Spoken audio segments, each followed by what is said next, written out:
વૈશ્વિક યુદ્ધની અસર હવે ગુજરાતના દરિયાકાંઠાના ઉદ્યોગ પર વર્તાવા લાગી છે। ખાસ કરીને ગીર સોમનાથની સી ફૂડ એક્સપોર્ટ ઇન્ડસ્ટ્રી અત્યારે ગંભીર સંકટમાં મુકાઈ છે। શું છે સમગ્ર વિગત, જોઈએ અહેવાલમાં।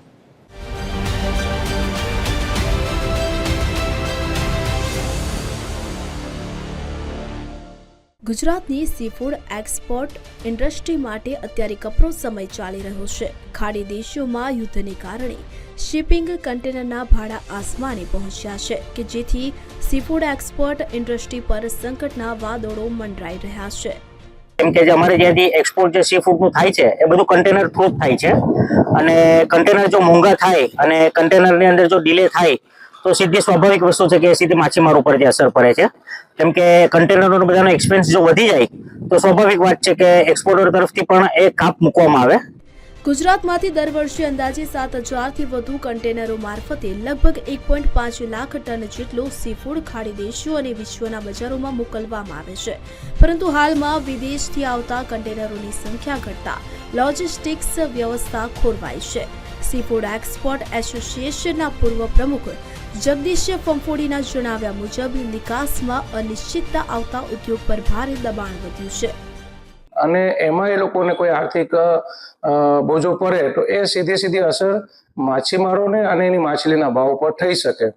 હાલમાં એક્સપોર્ટ યુનિટોમાં કન્ટેનર ભાડા અને ખર્ચમાં 15%થી 20% જેટલો વધારો નોંધાયો છે, જે આગામી સમયમાં 30%થી 60% સુધી પહોંચી શકે છે। ગુજરાતના સી ફૂડ યુનિટો અન્ય રાજ્યોની સરખામણીએ નાના છે અને તેમની કોલ્ડ સ્ટોરેજ ક્ષમતા પણ મર્યાદિત છે। આ ઉદ્યોગ લો માર્જિન પર ચાલતો હોવાથી વધતા ભાડાનો સીધો આર્થિક બોજ ઉદ્યોગકારોની કમર ભાંગી રહ્યો છે। ઓવરઓલ પરિસ્થિતિ એવી છે કે એક્સપોર્ટ કરવા માટેના જે કન્ટેનર જોઈએ અને એનું જે ભાડું છે, એ કન્ટેનર ઘટ્યા છે ને ભાડામાં વધારો થયો છે।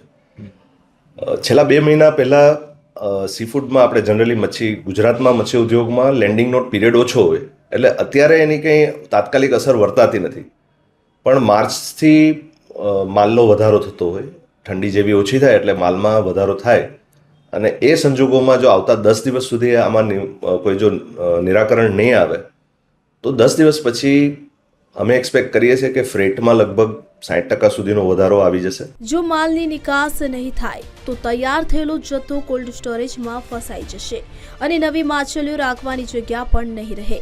આગામી 10 દિવસમાં આંતરરાષ્ટ્રીય પરિસ્થિતિમાં સુધારો નહીં થાય તો સી ફૂડ ઉદ્યોગમાં મોટી આર્થિક કટોકટી સર્જાશે કે જેની સીધી અસર હજારો માછીમારો, સી ફૂડ પ્રોસેસિંગમાં કામ કરતા શ્રમિકો અને વ્યવસાયકારો પર પડશે।